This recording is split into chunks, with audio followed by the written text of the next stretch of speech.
Dear students, इन प्रेरणादायी पंक्तियों से हम आज की हिंदी ग्रामर क्लास की शुरुआत करते हैं। तू कदमों को ना रुकने दे, स्वयं को तू थकने ना दे। प्रयत्न करके हारा जो, तो शिकस्त भी एक शस्त्र है। एक पग भी ना बढ़ाया जो, तो ये जिंदगी शिकस्त है। अड़चनों की धूप में तू कोशिशों की छांव बन, यूं मुश्किलों से तू ना डर, प्रयत्न कर, प्रयत्न कर। मुझे आपने ध्यानपूर्वक सुनते हुए यह महसूस किया होगा कि मैं कहीं कहीं रुककर आगे बढ़ती हूँ।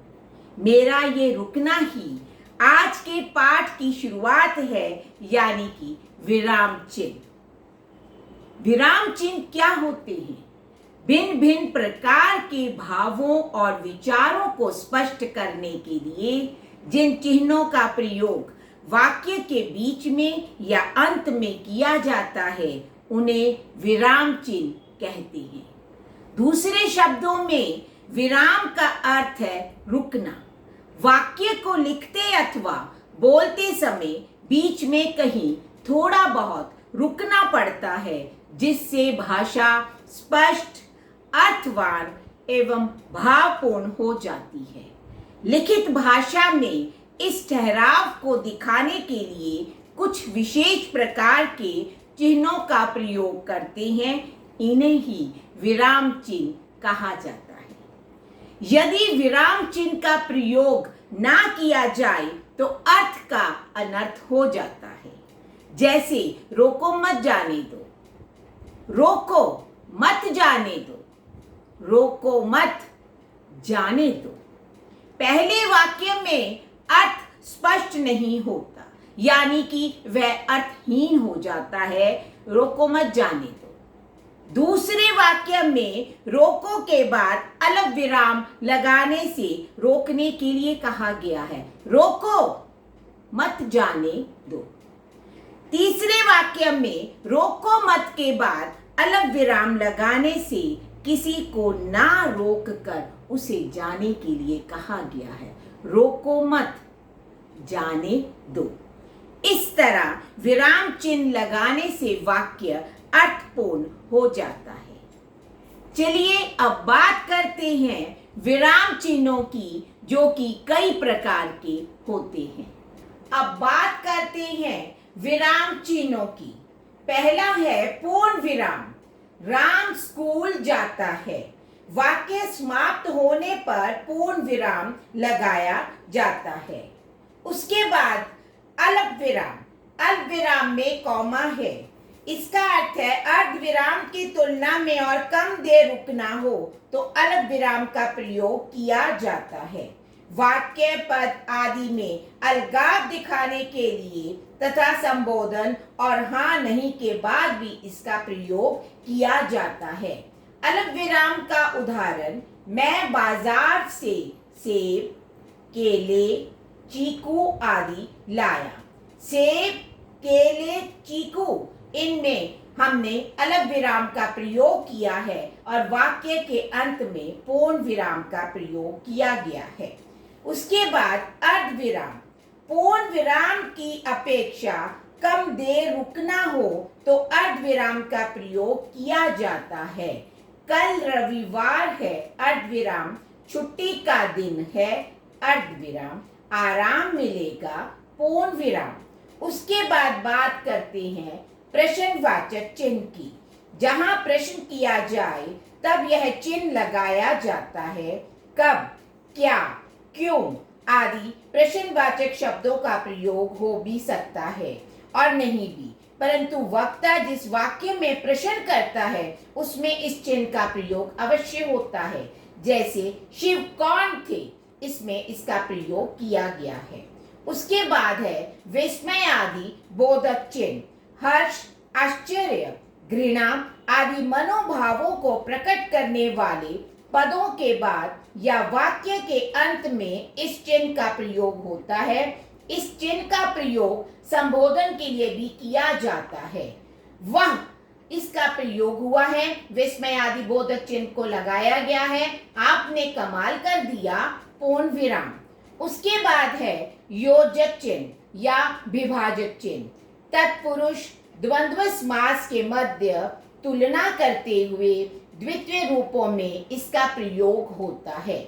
जैसे कि जीवन में सुख दुख आते रहते हैं या आते जाते अगर होता तो आते जाते के बीच में भी योजक चिन्ह का प्रयोग किया जाना था। उसके बाद है कोष्ठक चिन्ह। कठिन शब्द को स्पष्ट करने के लिए या गणित में ये 3 प्रकार के कोष्ठक चिन्ह जो हैं वो प्रयुक्त होते हैं। आपने देखा होगा इसमें 3 प्रकार के कोष्ठक चिन्ह हैं। राम हंसते हुए को बताने के लिए इसमें कोष्ठक चिन्ह का प्रयोग किया गया है। ठहर जा, पूर्ण विराम।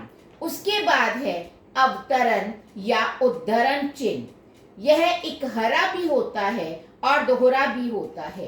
किसी व्यक्ति के नाम या उपनाम आदि के लिए एक हरे उद्धरण चिन्ह का प्रयोग किया जाता है या किसी पुस्तक का नाम बताना हो तब इसका प्रयोग करते हैं। मेरी व्याकरण पुस्तक का नाम व्याकरण वाटिका है। व्याकरण वाटिका को एक हरा उद्धरण चिन्ह के बीच में लगाया गया है, लिखा गया है। उसके बाद है किसी के कहे हुए वाक्यों को ज्यों का त्यों उद्धृत किया जाए तो उसे दोहरे उद्धरण चिन्ह के बीच में लिखा जाता है। जैसे कि राम ने कहा, कॉमा, यहाँ पर हमने अलग विराम पहले लगाया है, उसके बाद दोहरा उद्धरण चिन्ह का प्रयोग करते हैं। सत्य बोलना सबसे बड़ा धर्म है। पहले पूर्ण विराम लगाएंगे, उसके बाद दोहरा उद्धरण चिन्ह की समाप्ति करेंगे। उसके बाद है लाघव चिन्ह। लाघव चिन्ह को संक्षेप सूचक भी कहा जाता है। किसी शब्द का संक्षिप्त रूप लिखने के लिए इसका प्रयोग किया जाता है। यह संक्षेप सूचक या शून्य लाघव चिन्ह जो है वह कहलाता है। जैसे कि डॉक्टर के लिए आपने देखा होगा कि उसको लाघव चिन्ह उसके बाद जो है डाक के बाद लाघव चिन्ह का प्रयोग किया गया है। फिर है विवरण चिन्ह। विवरण चिन्ह है सूचना निर्देश आदि देने के लिए इसका प्रयोग किया जाता है। जैसे कि संज्ञा के 3 भेद होते हैं। अभी बात पूर्ण नहीं हुई है और अभी हम इसको सूचना या निर्देश देना चाहते हैं तो इसका प्रयोग किया गया है विवरण चिन्ह का। हर्षपद, इसे त्रुटि पूर्वक भी कहा जाता है क्योंकि कोई अंश अगर छूट जाए तो इसे बीच में ऊपर करके लिखा जाता है। स्थान न होने के कारण इसे निर्दिष्ट किया जाता है। आपने देखा होगा राम जाएगा, हम घर भूल गए थे लिखना, तब हंस पद का प्रयोग करके घर लिखा गया। इसके बाद आता है निर्देशक चिन्ह। जब व्याख्या आदि स्पष्ट करनी हो, उदाहरण देते समय संवादों में नाम के बाद इसका प्रयोग किया जाता है। अध्यापक ने कहा, निर्देशक चिन्ह, कल विद्यालय बंद रहेगा, पूर्ण विराम। इस तरह से हम अपने विचारों को धारा प्रवाह रूप में प्रयुक्त करना हमारे लिए संभव नहीं होता, इसलिए हम इनका प्रयोग करते हैं। लिखित रूप में भाषा के उतार चढ़ाव दिखाने के लिए विभिन्न चिन्हों का सहारा लेना ही पड़ता है। इसलिए विराम चिन्ह लिखते हुए बहुत ही अनिवार्य होते हैं। मैं इन पंक्तियों के साथ अपना क्लास अपनी समाप्त करती हूँ।